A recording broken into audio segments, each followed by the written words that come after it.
Hello everybody, you are seeing this video at 8 p.m. because this event actually happened at 8 p.m. It's not because I was delaying or whatever, no. So, there's none other than the 120th anniversary of the Christmas Truce starting, because it wasn't just like a one-day thing. So, Christmas Truce, how did it start? What was it? I think most of us know what it was. It was pretty famous for what it was. So during World War One, there were people, the soldiers that fought during that war before, like when it first started. Initially, everybody just thought the war wouldn't be like a huge thing, or like it was going to go on for like a very long time. They just thought it would be over by Christmas. Some of the young soldiers who haven't spent a Christmas without their family and without like being at their home or whatever thought this war would be over by Christmas and they can go home for their families by Christmas. And they didn't think it would be deadly or whatever. It turns out it was. It was very deadly. So it was hard for soldiers to really like be away from home during the holidays. And there are actually multiple causes of the Christmas truce. It wasn't just like a one place thing. It was kind of like along the Western Front in Belgium, more specifically. So, two places we're going to talk about. Ypres, which is a city in Belgium, and some other places. It doesn't matter. So, first of all, Ypres.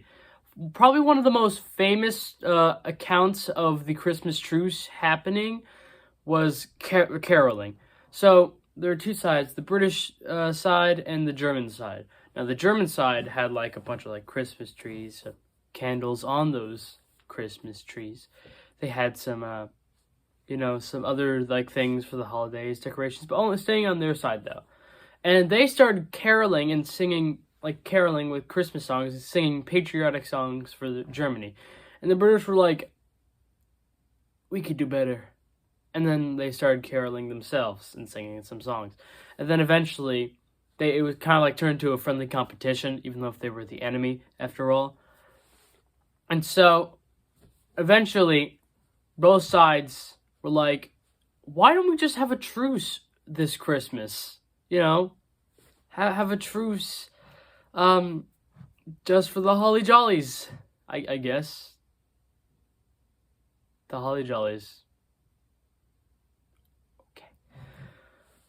But, they eventually did, like, there were some terms, like, this Christmas, this truce, it was unofficial. The governments didn't, like, approve. The military didn't approve. It was just on certain units.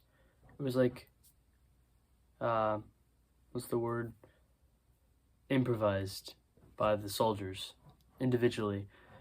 So then there was the terms, right? The terms were there would be a truce between the two sides for at least a day until like Christmas Day was over. Right now, this is happening Christmas Eve. Oh my god, I forgot to tell you. Christmas Eve. I mean, you're seeing this on Christmas Eve, so like, yeah. So on Christmas Eve, this happened, and this truce would last until the end of Christmas Day. And so both sides could like go into no man's land, which was like basically between the trenches where like artillery fire would come in, and like it was basically no man's land. Nobody controlled that strip of land. Well, you could go in there, the two sides can go in there, retrieve any dead bodies or wounded soldiers that were still missing, and, fix them up or bury them properly. It's kind of a show, respect of the human hearts out there. But, after that was done, like, sometimes they would bury the dead, and then, like, they had, like, a joint burial, like, they would both bury the dead in like the same area. It was really cool. But not only that, but the soldiers actually exchange gifts like souvenirs, like or just gifts in general. Some 1914 type gifts, and about the souvenirs, either it was like hats, helmets, or buttons, and like they would have conversations, just talk. Sometimes they would play a soccer game, which was just called football. Only Americans call it soccer. They haven't joined the war until like 3 years later. But the Christmas truce.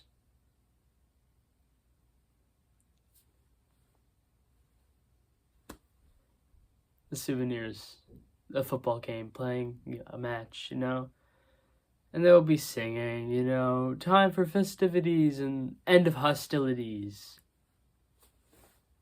Whoa, is that a new rap song idea? Well, anyways, yeah, you kind of got the gist of it, right? It would start on Christmas Eve. One time it started on Christmas Day, which was that Ypres, yep, Ypres. Yeah.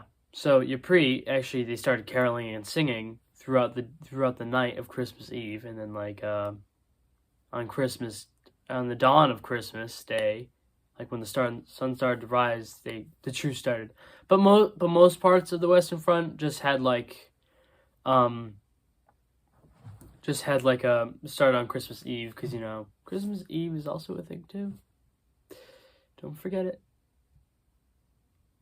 So that's basically everything I can tell you about the start of it, at least, because the end is, well, there's information for the end, and the after effects and the things that happened after that have related to that. So that's basically all. 7 minutes? No, not 7 minutes.